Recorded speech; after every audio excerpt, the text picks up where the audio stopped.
Assalamualaikum students, this is Sir Saad Jamil, your mathematics instructor for ECAT preparation.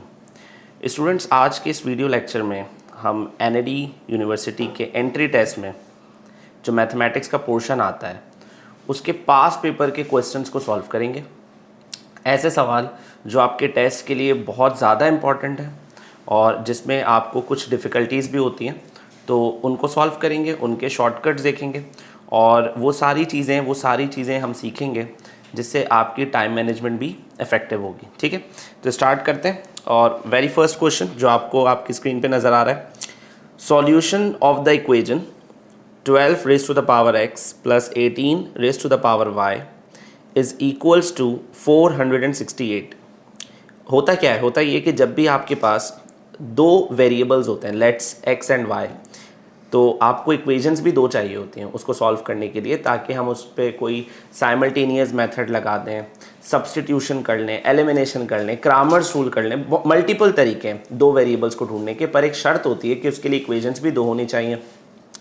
यहाँ पे हमारे पास सिर्फ एक इक्वेशन है, तो ऐसे सिचुएशन में हमें क्या करना है, ऐसे क्वेश्चंस को सॉल्व करने का बहुत अच्छा तरीका ये होता है कि बजाय क्वेश्चन सॉल्व करने के, बजाय उसका सॉल्यूशन बनाने के, आप उसके ऑप्शंस को टेस्ट कर लो। ठीक है, सो क्वेश्चन नंबर 1 में हम उसके ऑप्शंस को टेस्ट कर रहे हैं। किस तरीके से टेस्ट कर रहे हैं, बहुत सिंपल सा काम करना है।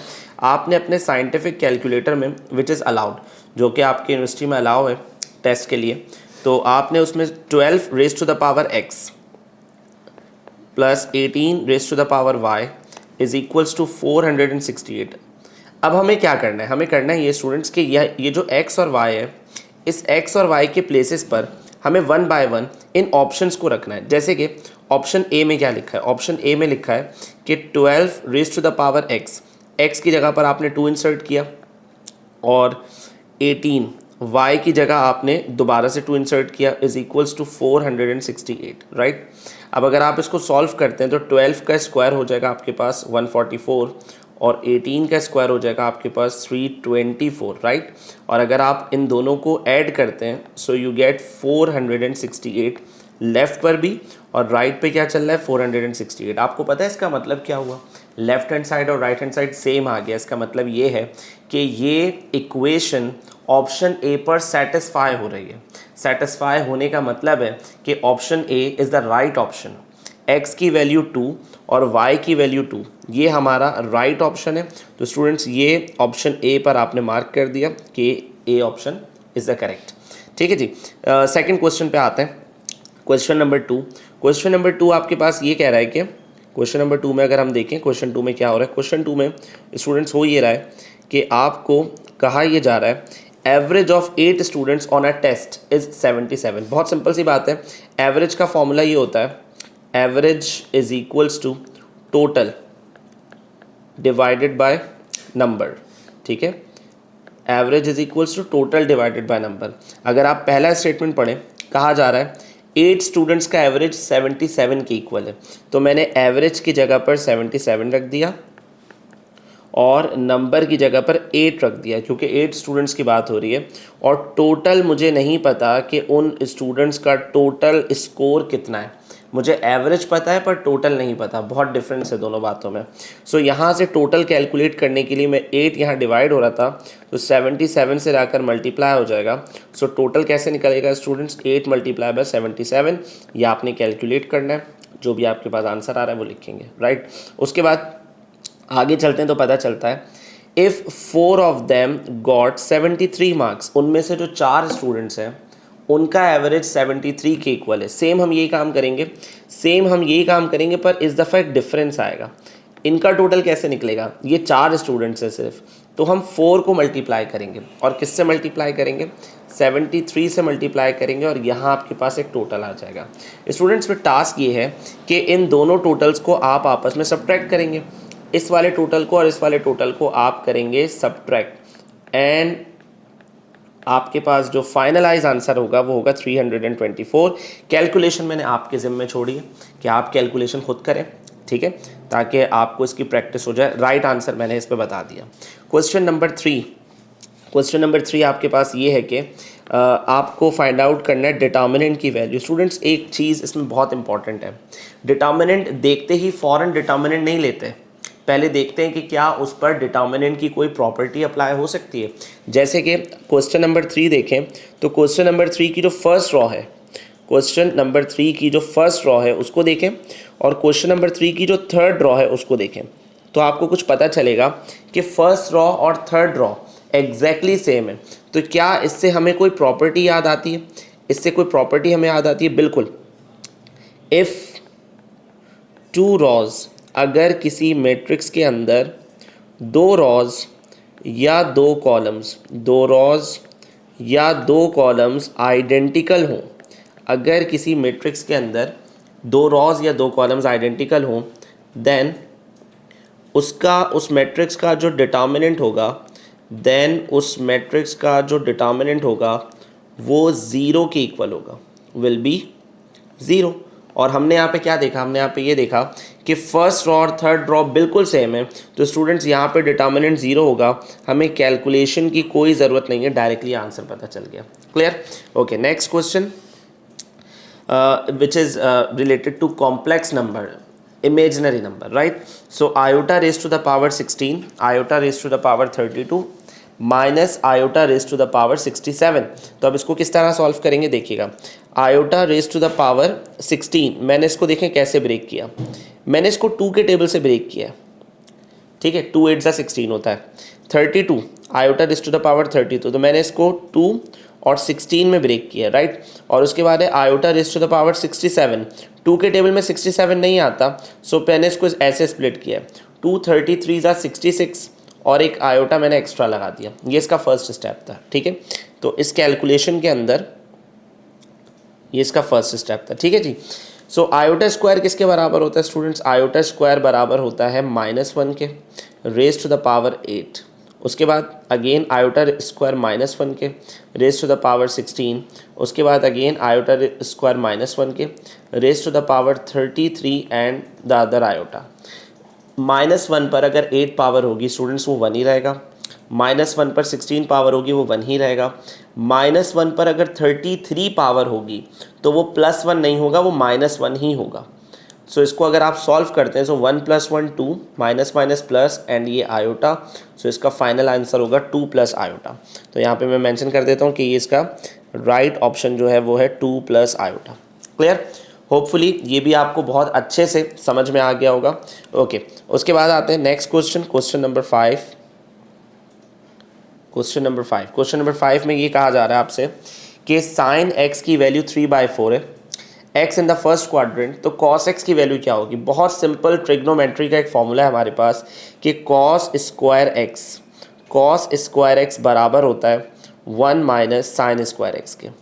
cos स्क्वायर x बराबर होता है 1 - साइन स्क्वायर x के। स्टूडेंट साइन x की वैल्यू हमें पता है, साइन x की वैल्यू है 3/4, तो 3/4 का जब आप स्क्वायर करोगे तो ये क्या हो जाएगा?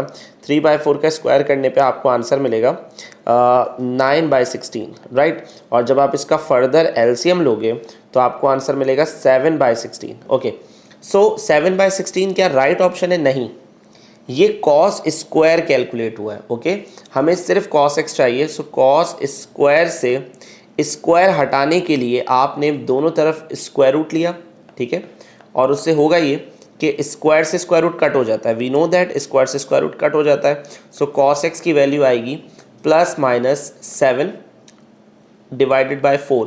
अब एक कन्फ्यूजन है कि रूट लेने पर आपके पास दो साइन आते हैं, पॉजिटिव भी और नेगेटिव भी, पर यहाँ ऑप्शन में पॉजिटिव नेगेटिव नहीं लगा हुआ, तो हम आंसर किसको मार्क करेंगे?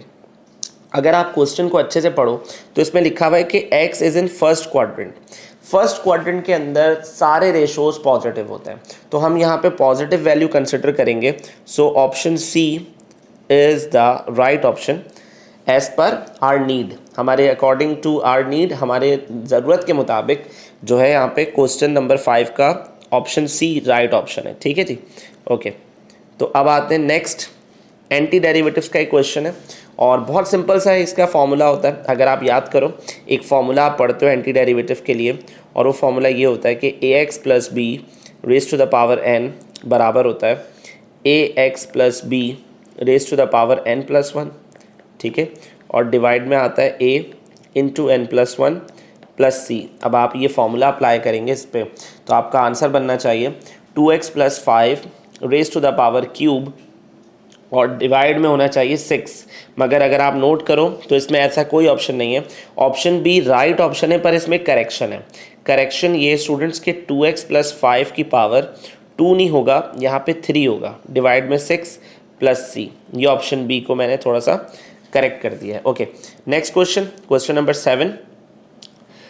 साइन थीटा और कॉस थीटा दोनों एक इक्वेशन में गिवन है आपको। x is equals to sine theta and y is equals to cos theta, और आपको फाइंड आउट करना है dy ओवर dx। आपको आइडिया हो गया होगा कि ये क्वेश्चन हमारा चेन रूल से रिलेटेड है। ये क्वेश्चन चेन रूल से रिलेटेड है।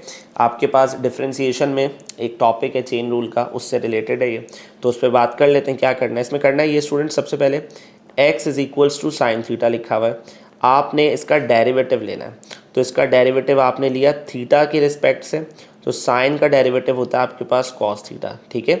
और आपने इस इक्वेशन को नाम दिया इक्वेशन ए। उसके बाद again y is equals to cos theta, आपने इसका भी डेरिवेटिव लिया। तो स्टूडेंट्स इसका डेरिवेटिव होगा आपके पास dy over D theta, cos का डेरिवेटिव होता है माइनस का साइन थीटा, और आपने इसको मार्क किया इक्वेशन बी। फाइंड आउट क्या करना है? हमें फाइंड आउट करना है dy by D x. Okay, हमें dy by D x find out करना है। अब dy इक्वेशन बी में नज़र आ रहा है मुझे, और dx इक्वेशन ए में नज़र आ रहा है मुझे इन दोनों को कंबाइन करना है, एक साथ लेकर आना है। तो इसका सिंपल सा तरीका ये है कि मैं दोनों इक्वेशंस को डिवाइड करूँगा, dividing equation B by equation A. Equation B और इक्वेशन ए को मैं डिवाइड करूँगा, सो होगा ये कि dy डी थीटा डिवाइड हो जाएगा dx डी थीटा से, so d theta and d theta cancel हो जाएगा, ठीक है। राइट साइड पे क्या चल रहा है? राइट साइड पे चल रहा है साइन थीटा, ठीक है, और cos theta, minus sine theta और कॉस थीटा, ठीक है। ओके, सो होगा क्या? dy ओवर dx का आंसर आ रहा है हमारे पास minus sine theta over cos theta. पर एक confusion, minus sine theta over cos theta तो ऑप्शन में है ही नहीं। तो ज़रा सोच के बताइए, ट्रिग्नोमेट्री के अंदर sign theta over cos theta किसी के इक्वल होता है? Sign theta over cos theta equal होता है टेन थीटा के। सो राइट ऑप्शन क्या है स्टूडेंट्स? राइट ऑप्शन है माइनस का tan theta, which is option A, ठीक है। बहुत सिंपल सा क्वेश्चन था, चेन रूल से हमने इसको सिंप्लीफाई किया, सॉल्व किया है। ओके, आगे चलते हैं। The vectors i plus J, 3ai plus K, 4i minus J plus K are coplanar, the value of A is. Coplanar vectors किसे कहा जाता है? कोप्लैनर वेक्टर्स उन्हें कहा जाता है जो एक ही प्लेन पे लाई करते हैं। और कोप्लैनर वेक्टर्स को चेक करने का बहुत सिंपल सा तरीका ये होता है कि जो वेक्टर्स आपको गिवन है, आप उनका डिटर्मिनेंट लोगे और आंसर 0 आएगा। अब फर्स्ट वेक्टर में लिखा हुआ है आई प्लस जे, आई के लिए मैंने 1 लिखा है, जे के लिए मैंने 1 लिखा है, के प्रेजेंट नहीं है तो मैंने 0 लिखा है। सेकंड वेक्टर के लिए 3ai, तो 3a लिख दिया मैंने, जे प्रेजेंट नहीं है 0 लिख दिया, के लिए 1 लिख दिया।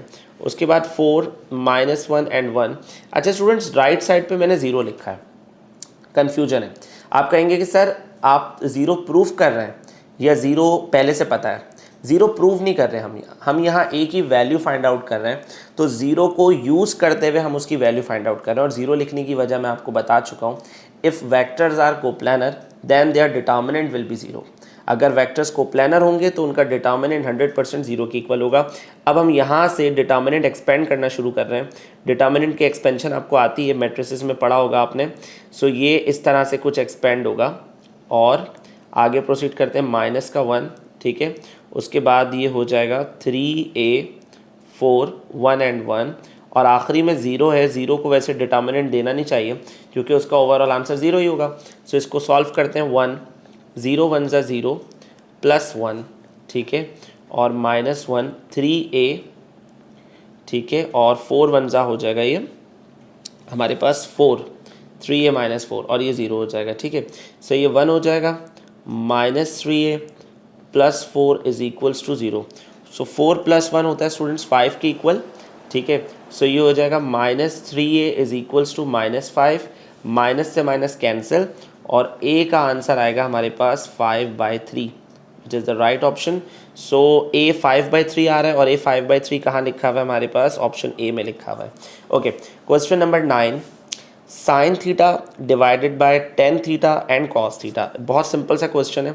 अगर इसको स्प्लिट करें तो इसको मैं ऐसे भी लिख सकता हूँ, देखिएगा, साइन थीटा कॉस थीटा और टेन थीटा के ऊपर मैं 1 लिख सकता हूँ सपोर्टिंग में। तो sign theta over cos theta किसके बराबर होता है? ये टेन थीटा के बराबर होता है। तो क्वेश्चन बन जाएगा 1/tan theta dot tan theta. Tan theta and tan theta cut होंगे, 1 आंसर आएगा। 1 ऑप्शन में नहीं है तो आप इस पे मार्क कर देंगे नन ऑफ देम। वैसे इसका राइट ऑप्शन क्या था? इसका राइट ऑप्शन था 1। ओके, अच्छा ये क्वेश्चन नंबर 8 का सॉल्यूशन है सिर्फ, तो मैं ज़रा इसको हाईलाइट कर रहा हूँ ताकि आप मिक्स ना कर दें। ये सिर्फ क्वेश्चन 8 का सॉल्यूशन है। Okay okay, question number 10। Question number 10 है हमारे पास पार्शियल फ्रैक्शन। क्वेश्चन 10 है हमारे पास पार्शियल फ्रैक्शन। और पार्शियल फ्रैक्शन किस तरह से सिंप्लीफाई होते हैं आपको पता है कि पार्शियल फ्रैक्शन में सबसे पहले ये देखना होता है कि आपको जो फ्रैक्शंस मिल रहे हैं क्या वो आपके पास लीनियर फैक्टर्स में आते हैं, क्वाड्रेटिक फैक्टर्स में आते हैं। ये सब चीज़ें हमें देखनी पड़ती हैं, ठीक है ना। तो मैं अब इसको सिंप्लीफाई करूँगा, गौर से देखिएगा। इसके लिए हमें इतना स्पेस चाहिए होगा इसके सॉल्यूशन के लिए, ठीक है। नीचे वाला एमसीक्यूज बहुत सिंपल है। ओके, आगे चलते हैं। तो क्वेश्चन नंबर 10 में सबसे पहली चीज़ है कि डिनोमिनेटर में लीनियर फैक्टर्स हैं, तो इसको किस तरह सॉल्व करेंगे। इसको सॉल्व करने का पैटर्न ये है कि आप ये करेंगे इसमें कि आपने लिखा है x + 36 divided by x - 6 x - 2। अब डिनोमिनेटर में लीनियर फैक्टर्स हैं तो आप एक a के नीचे लिखोगे इस तरह और एक आप b के नीचे लिखोगे इस तरह, ठीक है। और उसके बाद आपने करनी है क्रॉस मल्टीप्लिकेशन। सो ये हो जाएगा ax - 2 प्लस bx - 6 और डिनोमिनेटर में आ जाएगा x - 6 और x - 2। ओके, और लेफ़्ट साइड पर जो चीज़ आपके साथ चल रही है वो आप एज इट इज़ लिखते रहोगे बग़ैर किसी फ़र्क के साथ। ओके, ये चीज़ हो गई, ठीक है। अब अगर इसको सिंप्लीफाई करते हैं तो स्टूडेंट्स ये पूरा डिनोमिनेटर कैंसिल हो रहा है, ठीक है। ये हमारा पूरा का पूरा जो डिनोमिनेटर है ये कैंसिल हो रहा है, ठीक है। और यहाँ से ये पूरा का पूरा डिनोमिनेटर कैंसिल हो रहा है। अब इसको और मज़ीद सिंप्लीफाई करते हैं तो हम कहाँ पहुँचे? हम पहुँचे स्टूडेंट्स इस वक्त x + 36 ax - 2, ठीक है, प्लस bx - 6। अब पार्शियल फ्रैक्शन का एक रूल होता है, आपको याद होगा। पार्शियल फ्रैक्शन का रूल ये होता है कि अगर आप a फाइंड आउट कर रहे हो तो b पूरा का पूरा 0 होगा, और अगर आप b फाइंड आउट कर रहे हो तो a पूरा का पूरा 0 होगा। तो लेट्स से अगर हम a फाइंड आउट कर रहे हैं सो हमें b को 0 बनाना है, और b को 0 बनाने के लिए हम x की जगह 6 पुट कर रहे हैं। कैसे पता चला 6 पुट कर रहे हैं?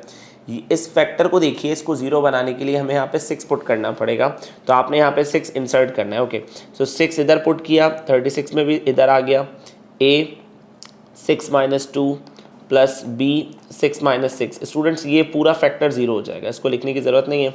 36 + 6 होता है 42 के बराबर, और ये हो जाएगा 4a, और a की वैल्यू जब आप डिवाइड करोगे 42 से तो आपको आंसर मिलेगा 21/2। तो स्टूडेंट्स a की वैल्यू हमें मिल रही है 21/2। क्या हमें b ढूंढना चाहिए? b बिल्कुल ढूंढना चाहिए, मगर पहले अपने ऑप्शंस देखें तो आपको b ढूंढने की ज़रूरत नहीं है। जैसे कि मैंने वीडियो के शुरू में कहा, बहुत सारी चीज़ें होती हैं जिससे हमारा टाइम वेस्ट हो रहा होता है, तो टाइम मैनेजमेंट टेस्ट में बहुत इंपॉर्टेंट है। अब आपने a ढूंढा, आपने ऑप्शंस को देखा नहीं और आप b ढूंढने लग गए, तो आप अपना टाइम वेस्ट कर रहे हैं। ऐसा मैं क्यों कह रहा हूँ, आइए ऑप्शंस देखते हैं। अगर आप नोट करो तो 21/2 सिर्फ आपको a ऑप्शन में नज़र आ रहा है। होपफुली आपको 21/2 क्लियर नज़र आ रहा है, तो आप b क्यों फाइंड आउट कर रहे हैं? 21/2 तो कहीं पे भी नहीं है, और नन ऑफ देम भी ऑप्शन नहीं, तो a is the right option, ठीक है। आगे जाने की ज़रूरत नहीं है। ओके, एमसीक्यूज नंबर 11 बहुत सिंपल सा है। सर्कल की सेंट्रिसिटी क्या होती है स्टूडेंट? सर्कल की सेंट्रिसिटी 0 के इक्वल होती है, पैराबोला की सेंट्रिसिटी 1 के इक्वल होती है, हाइपरबोला की सेंट्रिसिटी ग्रेटर देन 1 होती है, एलिप्स की सेंट्रिसिटी लेस देन 1 होती है। ये सेंट्रिसिटीज़ अगर हमें याद है तो देखिए इसमें हमने कुछ भी नहीं किया, कोई कैलकुलेशन नहीं किया, हमारा टाइम भी सेफ हो गया। MCQ number 12, the vector i + 2j - k and -i + j + k, ये वेक्टर्स पैरेलल हैं, ये वेक्टर्स परपेंडिकुलर हैं, या ये π/4 का एंगल बना रहे हैं? इनमें से कुछ भी नहीं। सिंपल है, अगर वेक्टर्स परपेंडिकुलर है, याद रखिएगा, if your vectors are perpendicular, तो आपका जो डॉट प्रोडक्ट होगा उन वेक्टर्स का डॉट प्रोडक्ट हमेशा 0 के इक्वल होगा। चेक करें, इसको चेक करके देखते हैं। सो i + 2j - k का डॉट प्रोडक्ट लेना है -i + j + k के साथ। सो i × i 1 होता है, -1, 2 1 = 2, k 1 = k। सो 1 और 1 में से 2 जाएगा, 1 बचेगा, -1 1 और 1 कैंसिल हो जाएंगे, आंसर 0 आया। डॉट प्रोडक्ट 0 आ रहा है। डॉट प्रोडक्ट 0 आने का मतलब होता है कि वेक्टर्स जो हैं वो आपस में परपेंडिकुलर है। Okay, next question, question number 13। तो इसमें क्या करना है, इसमें स्टूडेंट सिंप्लीफाई करना है, मैट्रिसेस को मल्टीप्लाई करना है, और ये सबसे आसान एमसीक्यूज़ है क्योंकि मैट्रिसेस को मल्टीप्लाई करना कोई बहुत मुश्किल टास्क नहीं है। आप अपने कैलकुलेटर से भी कर सकते हैं और मैन्युअली भी आप इसको सॉल्व कर सकते हैं। ओके, आगे चलते हैं। तो अगर इन दोनों को मैं मल्टीप्लाई करूं, अच्छा याद रहे तीनों को एक साथ मल्टीप्लाई मत कीजिएगा, गलती की गुंजाइश ज़्यादा हो जाएगी। तीनों को अलग अलग मल्टीप्लाई करके देखना है ना। तो अब आप इसको मल्टीप्लाई कर रहे हो, तो ज़रा मैं इस पर पहले बाउंड्री बना दूँ। यहाँ से हमारा सॉल्यूशन शुरू होगा, ठीक है, यहाँ से हमारा सॉल्यूशन शुरू होगा। ओके, सो अगर आप इसको मल्टीप्लाई कर रहे हो तो पहला मैट्रिक्स आपके पास है 1 0 माइनस आयोटा एंड -1, और दूसरा मैट्रिक्स आपके पास है 1 -1 आयोटा एंड 0। मल्टीप्लाई करने का तरीका आपको पता है, रॉ कॉलम से मल्टीप्लाई होती है। 1 1 ज़ा 1, 0 प्लस आयोटा 0, 1 1 ज़ा -1, 0 प्लस 0 0, और माइनस आयोटा और सिर्फ आयोटा और 0। सो स्टूडेंट्स, इस शुरू के दो मैट्रिसेस को मल्टीप्लाई करने पर जो आंसर आ रहा है वो कुछ यूँ है हमारा 1 -1 -2 iota and just iota. Okay, तो अभी जो मैट्रिक्स मैंने निकाला है ये वाला, और जो मैट्रिक्स पीछे रह गया है उन दोनों को आपने मल्टीप्लाई करना है। जो पीछे मैट्रिक्स रह गया था वो ये वाला था, 0 आयोटा एंड 0 माइनस आयोटा। इन दोनों को मल्टीप्लाई करेंगे, राइट ऑप्शन में बता रहा हूँ, करना आप लोगों ने खुद है। इन दोनों को जब आप मल्टीप्लाई करेंगे तो ऑप्शन ए आपके पास आएगा, विच is right. Okay, MCQs number 14। A card is drawn at random, probability that selected card is a face card. एक कार्ड है जिसे रैंडमली ड्रॉ किया गया, मतलब 52 के डेक में से उसको ऐसे ही निकाला गया, रैंडमली निकाला गया। बताइए कि वो फेस कार्ड होगा। स्टूडेंट्स, पूरे डेक में याद रखिएगा, फेस कार्ड्स जो होते हैं पूरे डेक में टोटल 12 फेस कार्ड्स होते हैं। कैसे 12 होते हैं बता देता हूँ।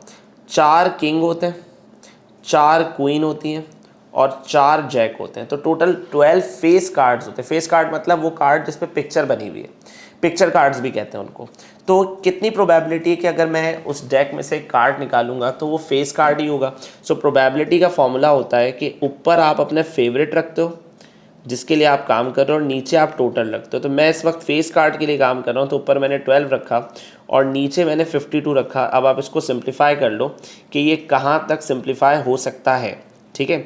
तो ये हो जाएगा 2 6 12 और नीचे हो जाएगा 26। मज़ीद सिंप्लीफाई करेंगे तो ये हो जाएगा 3/13। तो ये हमारे कौन सा आंसर में आ रहा है, कौन सा ऑप्शन में आ रहा है, 3/13 ऑप्शन ए में आ रहा है, ठीक है। एमसीक्यू नंबर 15, सिंपल इंटीग्रेशन करनी है। एक्स की इंटीग्रेशन एक्स होती है और एक्स की इंटीग्रेशन आपको पता है x²/2 होती है, ऑप्शन डी।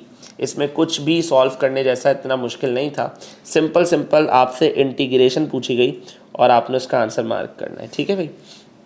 ओके, नेक्स्ट जो क्वेश्चन है हमारे पास, अगर आप इसको नोट करें तो ये देखने में ऐसा लगता है कि जैसे ये बाय पार्ट्स का क्वेश्चन है। मतलब आप कहते हैं कि सर इसमें ई फॉर एक्सपोनेंट है और एक्स जो है वो अलजबरा को रिप्रेजेंट कर रहा है, तो मोस्टली स्टूडेंट्स पे डायरेक्टली बाय पार्ट्स लगाते हैं। पर यहाँ पर अगर हम सब्सटीट्यूशन वाली इंटीग्रेशन करते हैं, जिसे हम कहते हैं इंटीग्रेशन बाय सब्सटीट्यूशन, तो ये बहुत जल्दी सिंप्लीफाई हो सकता है, बहुत जल्दी सॉल्व हो सकता है। अब मेरी बात को आपने बहुत क्लियर सुनना है, अच्छे से समझना है मैं क्या समझा रहा हूँ। सबसे पहले ई के ऊपर जो पावर लगी हुई है x², आपने उसको t कंसिडर किया, t = x²। अब आपने लिया इसका डेरिवेटिव, dt/dx बराबर होता है 2x के। इस हिसाब से इसका मतलब ये हुआ जब dx वहाँ चला जाएगा मल्टीप्लाई होने, सो dt का मतलब हो जाएगा 2x dx, और आपने इसको बंद कर दिया, ठीक है। अब मेरी बात को अच्छे से सुनिएगा कि बल्कि 2 नहीं, सॉरी 2 को हम हटा लेते हैं क्योंकि 2 तो हमारे क्वेश्चन में है ही नहीं, 2 तो हमारे क्वेश्चन में प्रेजेंट ही नहीं है। तो मैं 2 को देखिए क्या कर रहा हूँ, 2 को मैं इसके नीचे लेकर आ रहा हूँ, ठीक है। dt/2 = x dx, ठीक है। अब देखिएगा हमारे क्वेश्चन का पूरा जो है नक्शा ही बदल जाएगा। देखिएगा पूरे क्वेश्चन का नक्शा बदल जाएगा। किस तरीके से होने वाला है देखें। इंटीग्रेशन का साइन लगाया, वो तो लगाना है, लाजमी सी बात है।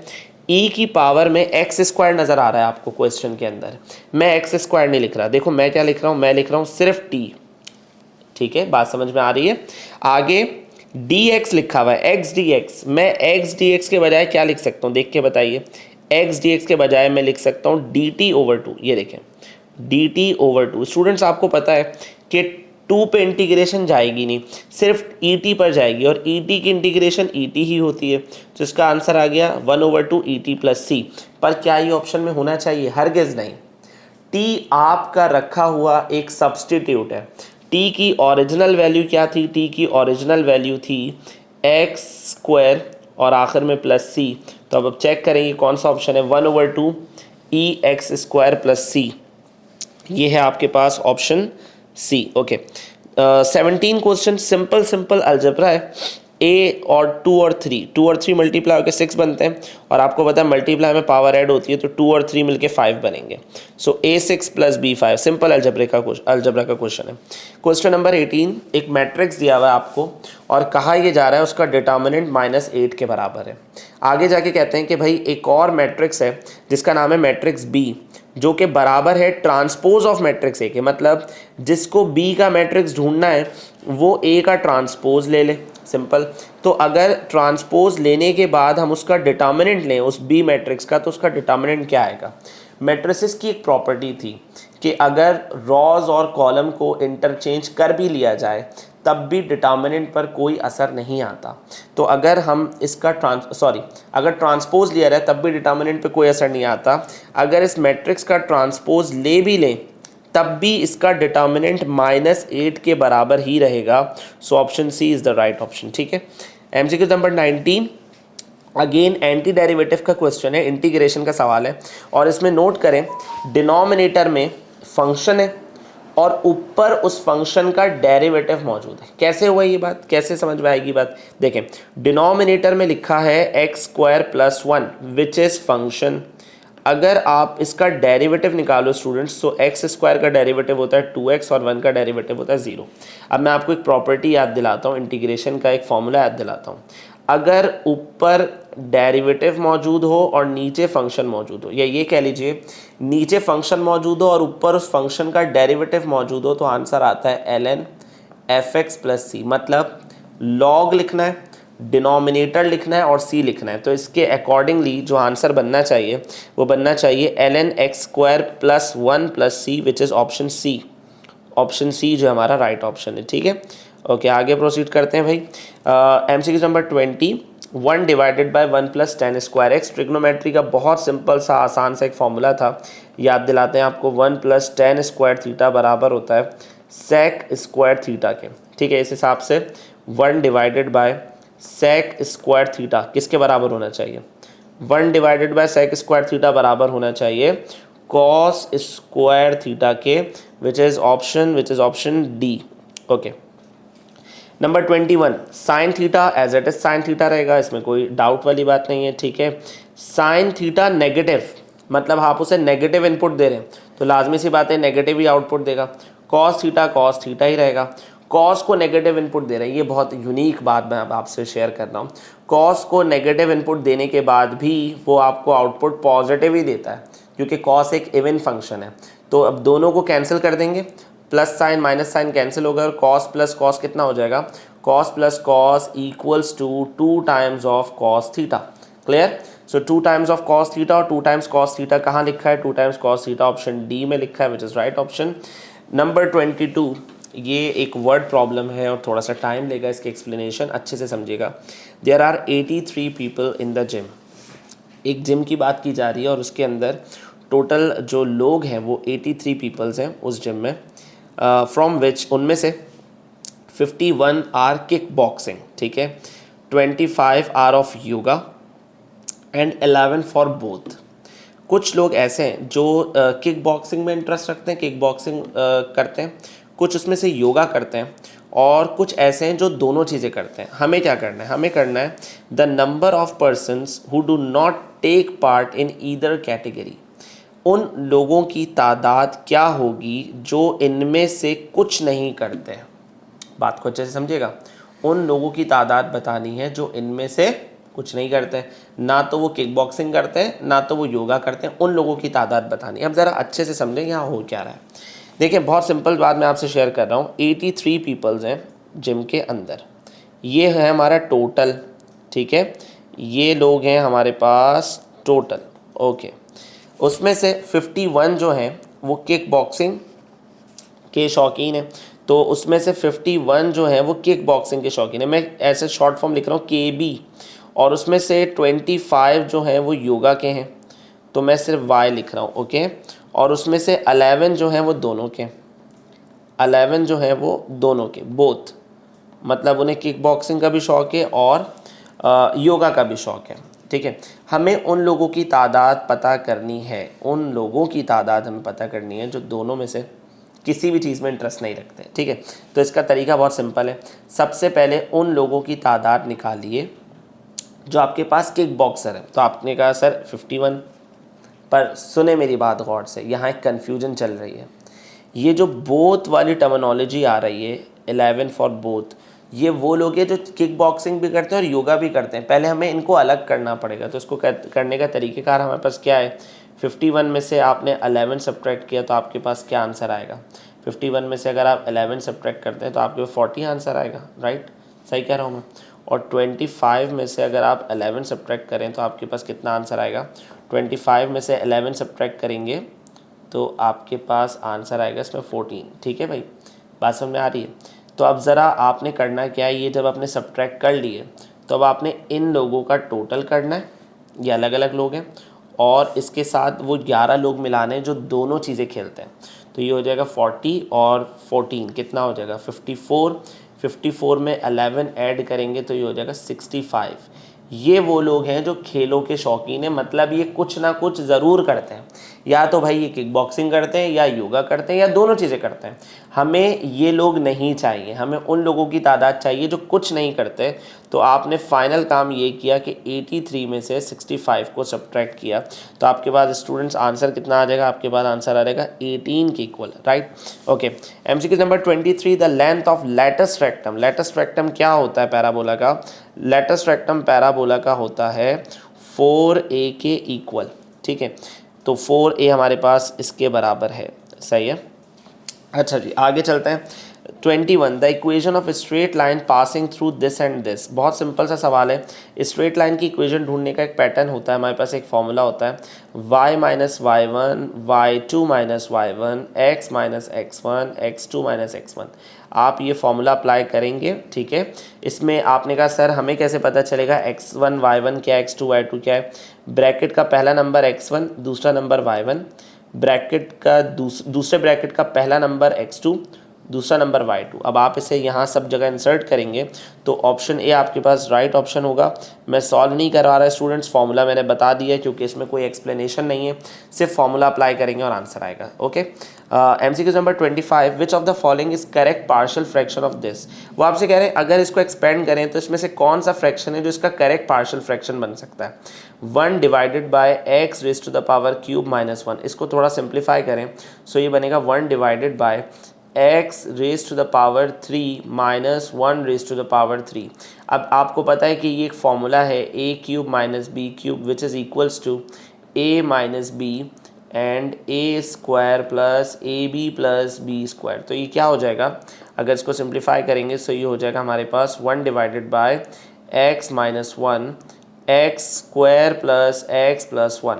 सो इसको अगर आप उसमें पार्शियल फ्रैक्शन में ब्रेक करेंगे तो ये बनेगा a divided by x minus 1 plus b divided by x square plus x plus 1, ये बनेगा। अब मैं आपसे यहाँ पे गलती शेयर कर रहा हूँ, अगर आप नोट करो तो ये तो ऑप्शन ए में है, तो ऑप्शन ए राइट ऑप्शन नहीं।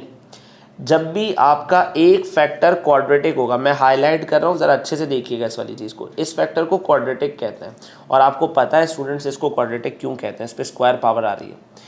तो जब भी क्वाड्रेटिक फैक्टर होगा तो ऊपर आप सिर्फ b नहीं लिखेंगे, आप लिखेंगे bx प्लस c। बहुत सिंपल लॉजिक है। क्वाड्रेटिक इक्वेशन दो आंसर्स देता है आपको, वेरिएबल इसमें दो चाहिए होते हैं, तो ऊपर रिक्वायरमेंट भी आपको दो वेरिएबल्स की होगी, एक b लिखा है हमने और एक c लिखा है। राइट ऑप्शन क्या है इसमें राइट ऑप्शन जो आपके पास ऑप्शन बी है, ठीक है। फोसाई ऑफ फिलिप्स निकालना है आपने, ठीक है। फोसाई ऑफ फिलिप्स कैसे निकल सकता है, फोसाई ऑफ फिलिप्स के लिए हमें ए पता होना चाहिए, बी पता होना चाहिए, सी पता होना चाहिए, ओके। सबसे पहले इस इक्वेशन को स्टैंडर्ड बनाना पड़ेगा, तो ये है 3x square plus 4y square is equals to 12। इस पूरी इक्वेशन को 12 से डिवाइड करें तो आपको आंसर मिलेगा x square by 4 y square by 3 and 12 by 12 1।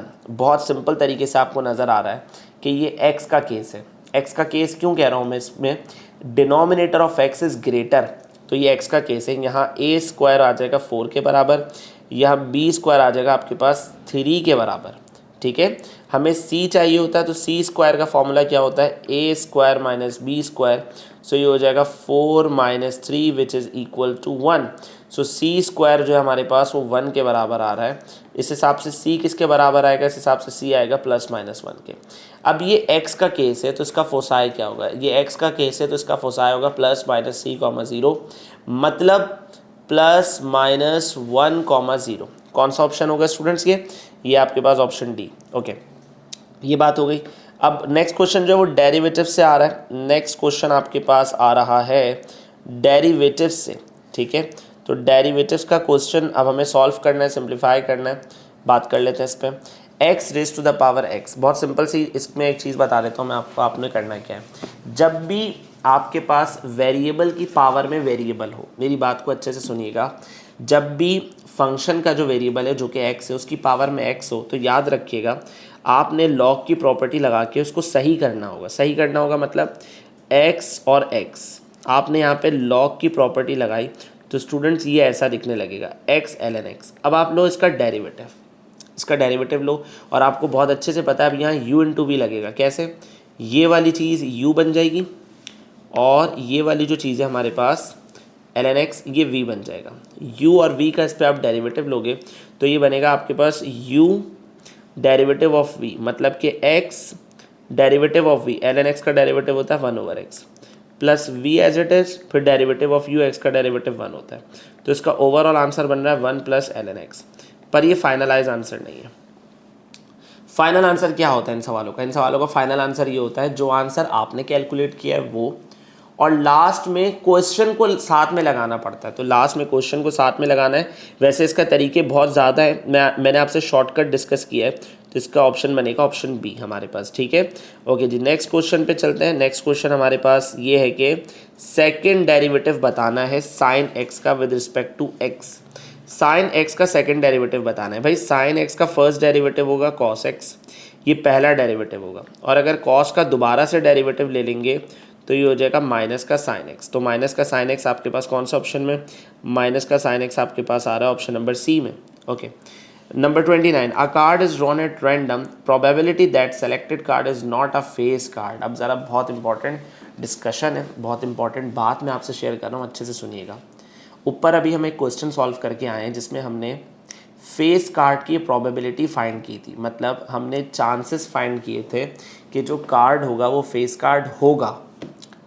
अब वो कह रहे हैं नॉट अ फेस कार्ड, वो कह रहे हैं कोई सा भी कार्ड होना चाहिए पर फेस कार्ड नहीं होना चाहिए। इसका बहुत सिंपल कर लेता हूँ मैं। अगर आपसे कहता हूँ कि भाई फॉर एग्जांपल के पास होने के चांसेस हैं 60%, पास होने के चांसेस हैं 60%, तो पास ना होने के चांसेस कितने हैं, ऑब्वियस 40%। अगर पास होने के चांसेस 60% है तो ना होने के चांसेस कितने, 40%। आसान लफ्ज़ों में 100 में से हमने 60 को माइनस किया, तो हमें फेस कार्ड नहीं चाहिए। तो इसकी अप्रोच हम ये रखेंगे कि ऊपर हमने फेस कार्ड की प्रोबेबिलिटी निकाली थी। कैसे निकाली थी, ऊपर 12 रखा था और नीचे 52 रखा था। आंसर आ रहा था 3/13। स्टूडेंट्स ये फेस कार्ड की प्रोबेबिलिटी है, मतलब इतने चांसेस है फेस कार्ड आ सकता है। मेरा क्वेश्चन है फेस कार्ड नहीं होना चाहिए। अगर नो की प्रोबेबिलिटी निकालनी है तो आपको क्या करना पड़ता है, आपको अपने आंसर को 1 में से माइनस कराना पड़ता है। इसे कहते हैं कॉम्प्लीमेंट्री इवेंट, कॉम्प्लीमेंट इवेंट कहा जाता है इसको, राइट। तो इसको अगर हम सिंप्लीफाई करते हैं तो ये हो जाएगा 13 1 13, 13 में से 3 सब्ट्रैक्ट करेंगे तो ये हो जाएगा 10/13। मैंने इस एमसीक्यूज में आपसे सिर्फ एक बार डिस्कस किए, अगर नो का केस आ रहा है, नॉट का केस आ रहा है, डिनाई का केस आ रहा है, फेल का केस आ रहा है, कोई भी ऑपोजिट केस आ रहा है, तो आपने येस वाले केस को, पास वाले केस को, एक्सेप्ट वाले केस को 1 में से माइनस करना है, ठीक है। तो ये हो जाएगा हमारे पास कौन सा ऑप्शन, ये होगा हमारे पास 10/13 which is option C. Number 30, 2 cards are selected at random. अब ज़रा बहुत अच्छे से सुनिएगा इस बात को। अब हमें एक कार्ड सेलेक्ट नहीं करना है, 2 कार्ड सेलेक्ट करने हैं। सेलेक्ट का वर्ड आ गया, सेलेक्ट से कुछ अगर आप याद करें, हमने एक बहुत डिटेल में एक लेक्चर पढ़ा था, परम्यूटेशन, कॉम्बिनेशन और प्रोबेबिलिटी। परम्यूटेशन यूज़ होता है अरेंजमेंट के लिए और कॉम्बिनेशन यूज़ होता है सिलेक्शन के लिए। यहाँ सेलेक्टेड वर्ड से मुझे एक हिंट मिल रही है कि यहाँ कहीं ना कहीं कॉम्बिनेशन का फॉर्मूला अप्लाई हो सकता है। 2 cards are selected at random from a deck of 52 cards. The probability of getting 2 red cards. 2 red cards की प्रोबेबिलिटी हमें फाइंड आउट करनी है कि भाई अगर मैं 2 कार्ड निकालूं तो कितने चांसेस हैं कि वो दोनों कार्ड्स रेड कलर के होंगे। पहले हमें पता होना चाहिए कि पूरे डेक में रेड कितने होते हैं और ब्लैक कितने होते हैं। स्टूडेंट्स, कार्ड में सिर्फ 2 कलर होते हैं, रेड और ब्लैक। रेड कार्ड 26 होते हैं, इसी तरह ब्लैक कार्ड भी 26 ही होते हैं। ठीक है, तो मुझे सिर्फ रेड कार्ड की प्रोबेबिलिटी चाहिए ना, तो देखिए ऊपर मुझे सी और सी लिखना पड़ रहा है 2 दफ़ा। आपने कहा सर अभी तक तो प्रोबेबिलिटी के फॉर्मूले में आपने सी नहीं लिखा, अब आप क्यों लिख रहे हैं? मैं इस दफ़ा एक कार्ड नहीं निकाल रहा, मैं 2 कार्ड सेलेक्ट कर रहा हूँ और सिलेक्शन के लिए कॉम्बिनेशन का फॉर्मूला यूज़ होता है। बहुत आसान है इसका काम, समझिएगा अच्छे से। आप ऊपर क्या रख रहे हैं? आप ऊपर रख रहे हैं red cards. Total red cards होते हैं 26, जिसमें से आप सेलेक्ट कर रहे हैं सिर्फ 2 कार्ड्स, राइट। और नीचे आप रख रहे हैं टोटल। टोटल कैसे रख रहे हैं? टोटल कार्ड्स होते हैं 52, जिसमें से आप सिर्फ कितने कार्ड सेलेक्ट कर रहे हैं? 2। साइंटिफिक कैलकुलेटर से इसको पूरा सॉल्व करके इसका आंसर निकाल लीजिएगा। मैंने इसका फॉर्मूला आपके साथ शेयर कर दिया है।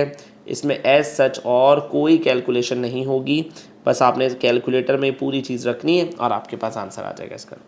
The probability of getting same face in throwing 2 dice simultaneously. जो डाइसेस होते हैं, जिससे हम लूडो में भी उसको यूज़ करते हैं खेलते हुए, तो उस डाइस में हमने 2 डाइसेस यूज़ किए और हमने उसको थ्रो किया या रोल किया, तो कितने चांसेस हैं कि हमें सेम फेसेस मिलेंगे। सेम फेसेस का मतलब ये होता है कि जब आपने 2 डाइसेस को रोल किया तो ये कितने चांसेस हैं कि उसमें दोनों में सेम नंबर्स आएंगे। लाइक दोनों में 6 और 6 आ जाए, लाइक दोनों में 5 और 5 आ जाए, दोनों में 1 और 1 आ जाए। तो इस बात के कितने चांसेस हैं? पहले हमें पता होना चाहिए कि अगर 2 डाइस को रोल किया रहेगा तो टोटल रिजल्ट्स कितने निकलेंगे। इसका बहुत सिंपल सा तरीका मैं आपसे शेयर कर रहा हूँ। डाइस के टोटल फेस होते हैं 6। There are 6 faces on a dice. एक लूडो डाइस पे हमारे पास 6 फेसेस होते हैं और हम 2 डाइस यूज़ कर रहे हैं, तो 6 की पावर स्क्वायर कितना होता है? 36 के बराबर होता है, राइट। और हमें सेम फेसेस चाहिए। तो स्टूडेंट, सेम फेसेस कैसे दिखते हैं?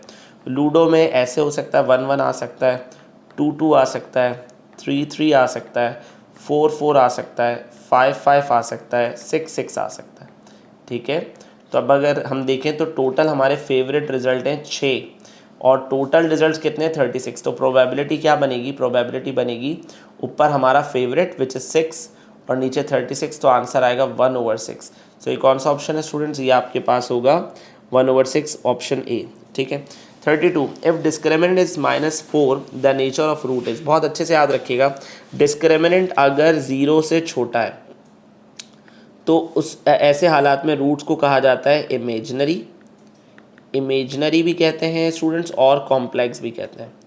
ठीक है, यहाँ डिस्क्रिमिनेंट -4 और -4 0 से छोटा होता है। -4 0 से छोटा है तो ऐसे हालात में हम उसको क्या बोलते हैं? कॉम्प्लेक्स बोलते हैं। ठीक है, बात समझ में आ गई। नंबर 33, इफ़ रॉ और column of a matrix is 0। अगर किसी मैट्रिक्स का पूरा रॉ या पूरा का पूरा कॉलम 0 हो। मिसाल के तौर पे एक क्वेश्चन था, मैं उसका डिटर्मिनेंट लेने लगा था, फिर मैंने उसको क्लियरली फोकस किया तो मुझे एक चीज़ समझ में आई कि इसकी सेकेंड रॉ पूरी की पूरी 0 है, तो मुझे इसका डिटर्मिनेंट कैलकुलेट करने की ज़रूरत नहीं है। इसका आंसर 100% 0 होगा। ये मैट्रिसेस की एक प्रॉपर्टी होती है कि अगर कोई भी रॉ या कोई भी कॉलम 0 होगा तो उसका डिटर्मिनेंट 0 के बराबर ही आएगा।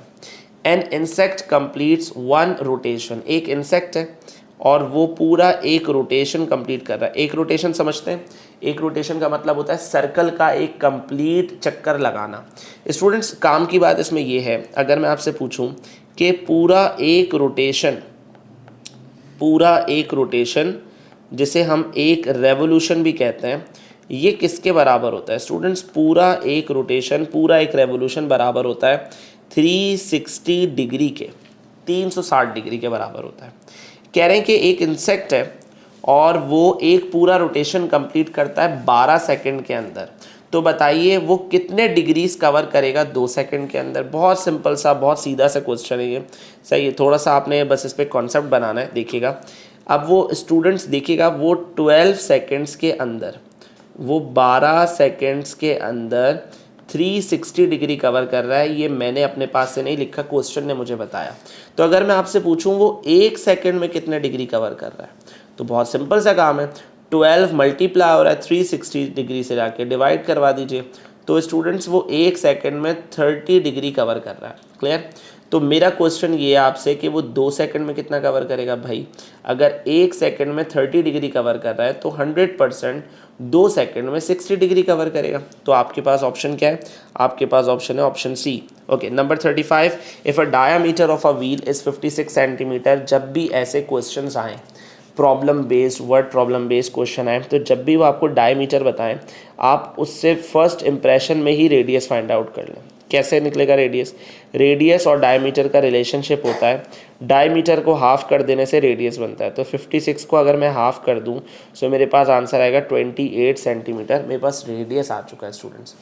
रेडियस आ जाने के बाद अब हमें काम क्या करना है? रेडियस आ जाने के बाद काम ये करना है, how much will it cover in 10 revolutions. अब स्टूडेंट्स यहाँ अगर आप नोट करें तो ट्रिग्नोमेट्री का एक फॉर्मूला होता है S=R थीटा, वो हम अप्लाई कर सकते हैं।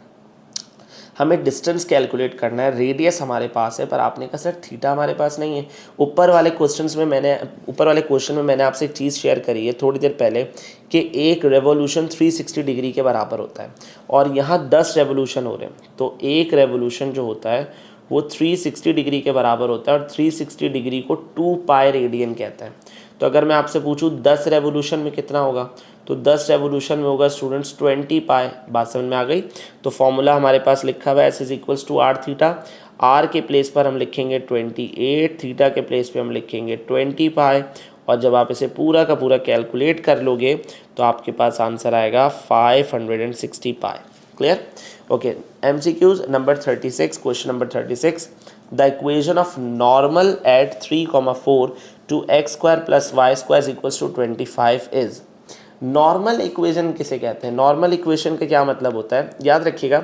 सर्कल के अंदर अगर कोई स्ट्रेट लाइन सर्कल को किसी एक पॉइंट पर टच करके पास होती है तो ऐसी लाइन को हम कहते हैं टेंजेंट लाइन।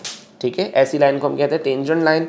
और अगर कोई लाइन उस टेंजेंट पर परपेंडिकुलरली ड्रॉ की जाए तो उसे हम कहते हैं नॉर्मल लाइन। राइट, उसे नॉर्मल कहा जाता है। हमें इस ग्रीन वाली लाइन की इक्वेशन फाइंड आउट करनी है। तो स्टूडेंट्स बहुत सिंपल चीज़ है, बहुत अच्छे से सुनिएगा। कभी भी आपको लाइन की इक्वेशन फाइंड आउट करनी हो तो स्ट्रेट लाइन की इक्वेशन फाइंड आउट होती है एक फॉर्मूले से। वो फॉर्मूला हमारे पास क्या होता है? वो फॉर्मूला होता है y - y1 = mx - x1। ठीक है, आपने कहा सर इस फॉर्मूले में तो हमें एक पॉइंट भी चाहिए x1 और y1। तो स्टूडेंट्स वो पॉइंट ये रहा 3,4। फिर आपने कहा सर हमें ग्रेडियंट भी चाहिए। ग्रेडियंट का मतलब होता है स्लोप, जिसे हम m से रिप्रेजेंट करते हैं। आपने कहा सर हमें तो वो भी चाहिए। वो कैसे मिलेगा हमें? वो ऐसे मिलेगा स्टूडेंट्स कि आपको पता है स्लोप को कैलकुलेट करने का एक तरीका है, जो आपके पास इक्वेशन है उसका डेरिवेटिव फाइंड आउट करें तो आपको उसका ग्रेडियंट मिल सकता है। अब मुझे यहाँ पे जो इक्वेशन पता है वो क्या है? मुझे यहाँ जो इक्वेशन पता है वो है x² + y² = 25। अगर मैं इसका डेरिवेटिव लूँ तो x का डेरिवेटिव होगा 2x, y² का डेरिवेटिव होगा 2y dy/dx और 25 का डेरिवेटिव होगा 0।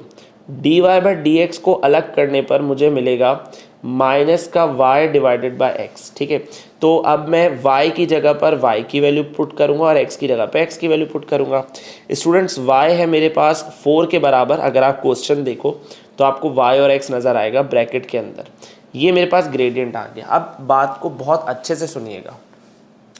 ये जो ग्रेडियंट आया है ये इस ग्रीन वाली लाइन का है जिसे मैंने नॉर्मल कहा है, या ये रेड वाली लाइन का है जिसे मैंने टेंजेंट कहा है।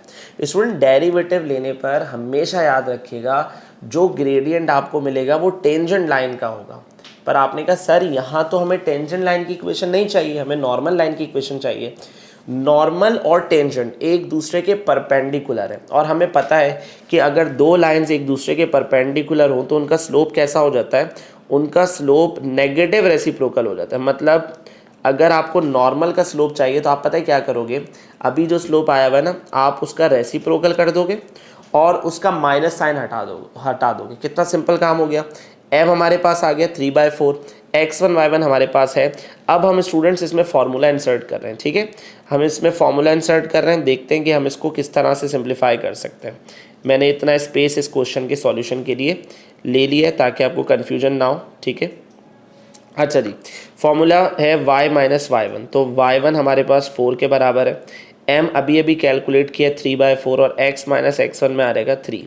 4 यहाँ डिवाइड हो रहा है, इधर आके मल्टीप्लाई हो जाएगा, ये हो जाएगा 4y minus 16 is equals to 3x minus 9। So ये हो जाएगा 3x माइनस का 4y और जो है माइनस 16 उधर आके प्लस 16 बन जाएगा हमारे पास। तो नहीं, यहाँ पे कुछ कन्फ्यूजन है मेरा ख्याल है कि इसमें आंसर नहीं बन रहा है पूरा। 3 और 4, तो 4 हमारे पास जो है वो y1 है और x1 पे 3 आ जाएगा। सो ये हो जाएगा 2y dy/dx माइनस, ओके यहाँ एक कन्फ्यूजन थी, मैंने यहाँ पे मिस्टेक करी है। ओके, इसको मैं ज़रा सही कर लूँ।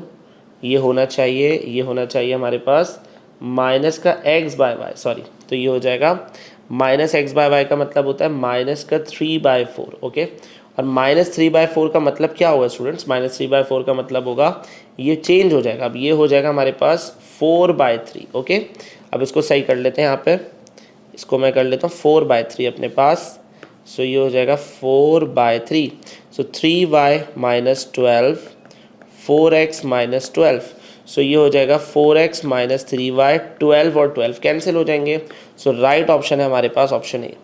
37 MCQs अगर आप देखें तो लिखा हुआ है cos 10 degree cos 20 degree minus sin 10 degree sin 20 degree. Student ये फॉर्मूला लगा के भी हो सकता है। कौन सा फॉर्मूला है ये? अगर मैं आपसे फॉर्मूला शेयर करूं सो ये है आपके पास cos अल्फ़ा प्लस बीटा का फॉर्मूला। मगर मेरी यहाँ एक सजेशन है आप लोगों को, एनईडी के टेस्ट में अगर आप अपेयर होते हैं तो आपके पास साइंटिफिक कैलकुलेटर अलाउ है, तो बजाय फॉर्मूला लगाने के आप ये पूरी एक्सप्रेशन कैलकुलेटर में इंसर्ट करेंगे तो आपको डायरेक्टली आंसर मिलेगा इसका √3/2। इससे फ़ायदा ये होगा कि आपको इस पर खुद से फॉर्मूला लगा के अपना टाइम ज़ाया करने की ज़रूरत नहीं है। ठीक है, तो कैलकुलेटर से आप इस क्वेश्चन को सॉल्व कर सकते हैं। √3/2 इसका आंसर होगा। Number 38 MCQs is displacement covered by a body according to diagram is.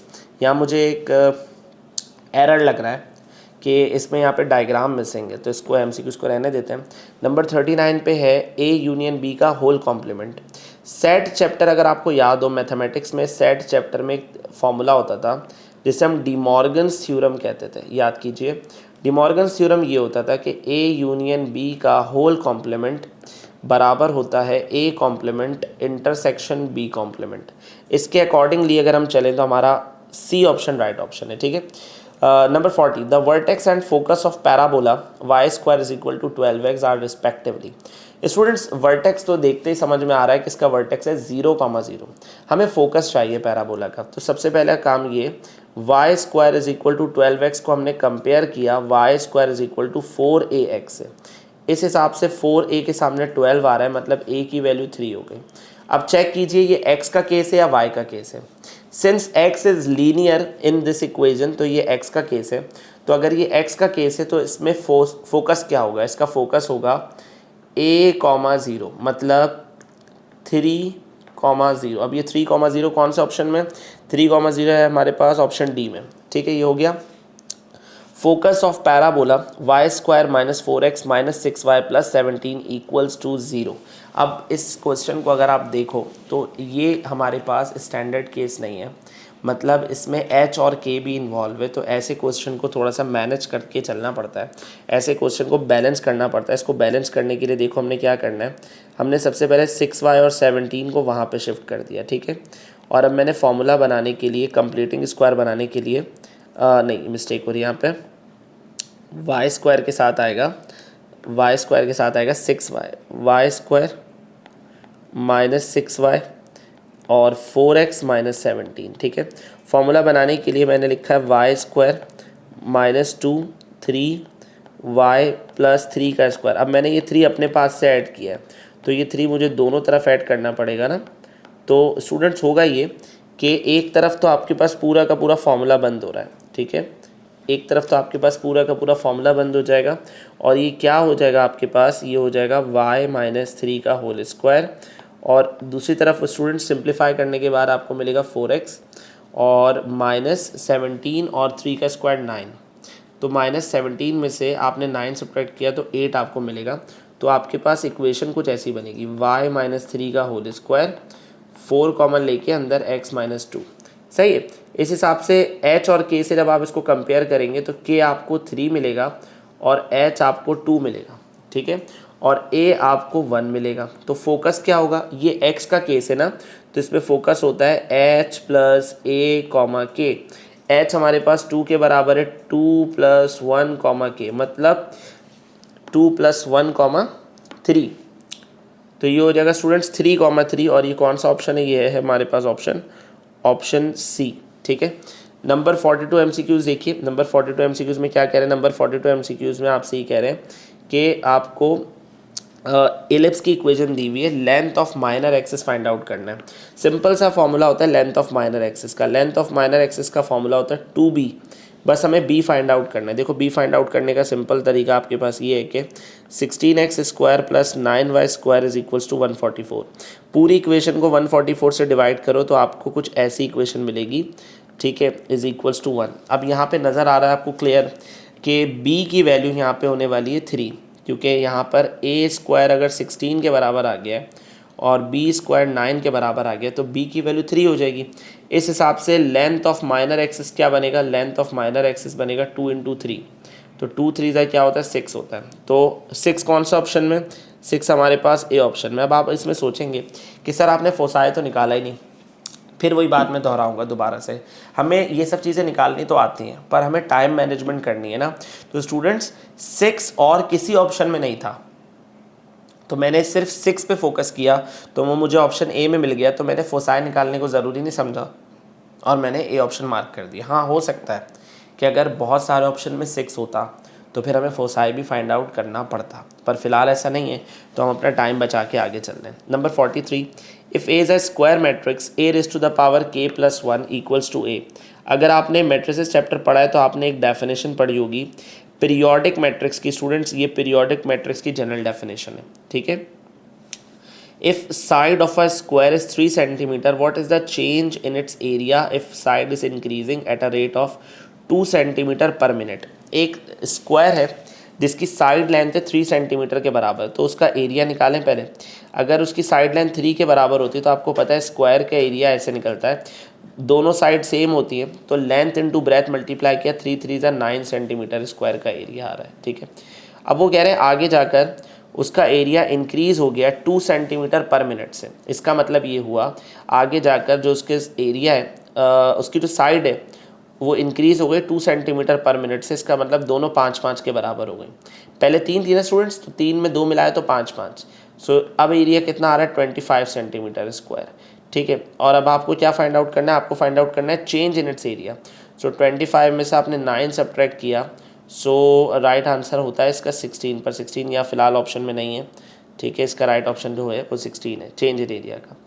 Tangent 2x की इंटीग्रेशन क्या होगी, बहुत सिंपल सा सवाल आ गया। टेंजेंट 2x की इंटीग्रेशन क्या होगी, टेन की इंटीग्रेशन हमारे पास होती है ln sec x, ठीक है, वैसे होती है ln sec x, पर यहाँ पे 2 लिखा हुआ है तो हमें यहाँ पे ln sec 2x लिखना पड़ेगा। और डिनोमिनेटर में क्या करना पड़ेगा, जो 2x लिखा हुआ है 10 के साथ उसका डेरिवेटिव लेंगे, तो ये आंसर होगा ln sec 2x over 2 plus c। और ये कौन सा ऑप्शन है हमारे पास, ये ऑप्शन बी में हमारे पास आ रहा है, ठीक है। आगे चलते हैं, द वैल्यू ऑफ दिस। अब ये हमारे पास एक एंटी डेरिवेटिव का क्वेश्चन आ रहा है जो कि हम सब्सटीट्यूशन मेथड से सॉल्व कर सकते हैं बहुत आसानी के साथ, ठीक है। समझिएगा ज़रा इसमें करना है क्या, इसमें करना ये है कि पहला काम तो हमारा ये है कि डिनोमिनेटर में जो आपको नज़र आ रहा है ई, उसको ज़रा आपने ऑब्ज़र्व किया क्लियरली और आपने उसको सपोज कर लिया टी के बराबर। ई की जो पावर थी उसको आपने किसके बराबर कंसिडर किया, टी के बराबर कंसिडर किया। T is equals to 2x cube minus 3, ठीक है। जब आपने इसका डेरिवेटिव फाइंड आउट किया तो आपको आंसर मिला है 2 3 ज़ा 6x स्क्वायर। dx को वहाँ भेजिए और 6 को यहाँ लाइए, इस हिसाब से dt ओवर 6 की वैल्यू हो जाएगी आपके पास x स्क्वायर dx। अब सुने करना क्या है, करना हमें ये है कि हम वापस सवाल के अंदर जाएंगे और सवाल के अंदर जाके हम इंटीग्रेशन का साइन लगाएंगे। ऊपर जो x स्क्वायर dx लिखा है उसके बजाय हम लिखेंगे dt बाई 6 और नीचे लिखेंगे e की पावर t। इसको अगले स्टेप में कैसा बनाएंगे, 1/6 को बाहर लिखेंगे, e की पावर माइनस टी dt। आपको पता है et की इंटीग्रेशन वही होती है, सो ये हो जाएगा e की power minus T plus c, मगर जो t के साथ माइनस लगा हुआ था वो यहाँ आ जाएगा, ठीक है। अब t को वापस नीचे ले जाइए, t को वापस नीचे ले जाइए, प्लस का c लिखिए। क्या ये फाइनलाइज आंसर है, नहीं, ये फाइनलाइज आंसर नहीं है। क्योंकि t की ओरिजिनल वैल्यू ये नहीं है। तो t की जब आप ओरिजिनल वैल्यू इंसर्ट कर दोगे तो आपको आपके पास आंसर मिलेगा 1/6 e की पावर 2x³ - 3। तो ये आपके पास आंसर आएगा ऑप्शन बी। ठीक है भाई, यहाँ तक बात क्लियर हो गई। मगर ऑप्शन बी में एक एरर है।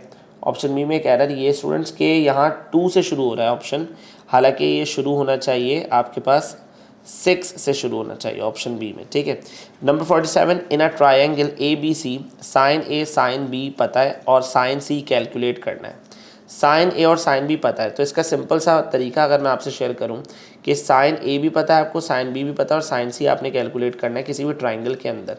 तो हमारे पास जब हम ज्योमेट्री पढ़ते हैं, ट्रिग्नोमेट्री पढ़ते हैं, तो हमारे पास एक कॉन्सेप्ट होता है law of sine, law of cosine, law of tangents वगैरह, उससे हम इसके आंसर्स को कैलकुलेट करते हैं। मगर अभी हमारे पास वो चीज़ नहीं है, तो हम इसको कैसे कैलकुलेट करेंगे।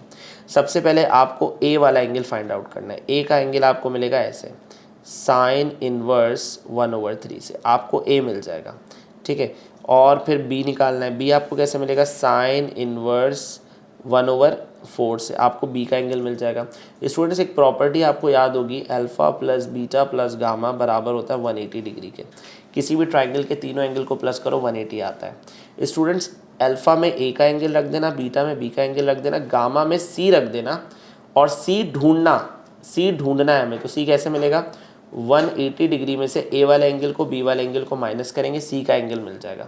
जब वो सी का एंगल मिल जाए तो उसको साइन सी साइंटिफिक कैलकुलेटर से सॉल्व करके आंसर मार्क कर लेगा, इनमें से कोई एक ऑप्शन होगा।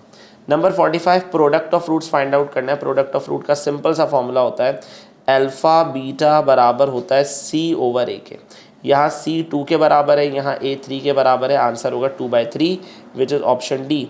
नंबर 49, सिंप्लीफाई करना पड़ेगा, तो इसको सिंप्लीफाई कर लेते हैं थोड़ा सा। इसको सिंप्लीफाई ऐसे करेंगे कि 3 का स्क्वायर -2 3 2 आयोटा प्लस 2 आयोटा का स्क्वायर -6 3 18 प्लस 2 आयोटा और प्लस का 9, तो ये हो जाएगा 9 2 3 6 6 2 12 आयोटा और माइनस का 4 माइनस का 18 प्लस का 2 आयोटा प्लस का 9। तो ये कैंसिलेशन की तरफ आ रहा है। क्या क्या चीज़ें कैंसिल हो रही है हमारे पास जो चीज़ें कैंसिल होंगी उसको हम लोग लिखेंगे। क्या किस तरीके से लिखेंगे, अच्छा ये 12 है, सॉरी 6 3 18 6 2 12, ठीक है भाई। तो ये हो जाएगा स्टूडेंट्स 12 आयोटा और 12 आयोटा तो कैंसिल हो गए, ठीक है। 9 और 9 18 और 18 कैंसिल हो गए, बचा सिर्फ -4, तो आपके पास ऑप्शन बी इसका राइट ऑप्शन है। सम ऑफ रूट्स निकालना है। नंबर 50 MCQs में सम ऑफ रूट का फॉर्मूला क्या होता है। सम ऑफ रूट का बहुत सिंपल सा फॉर्मूला होता है माइनस का b/a। सम ऑफ रूट का फॉर्मूला होता है माइनस का b/a। तो इस हिसाब से आंसर क्या होना चाहिए, इस हिसाब से आंसर होना चाहिए आपके पास माइनस का m/l which is option A, ठीक है। तो ये हमारे पास जो है हमारे 50 MCQs हो गए। अब नेक्स्ट MCQ से स्टार्ट करते हैं।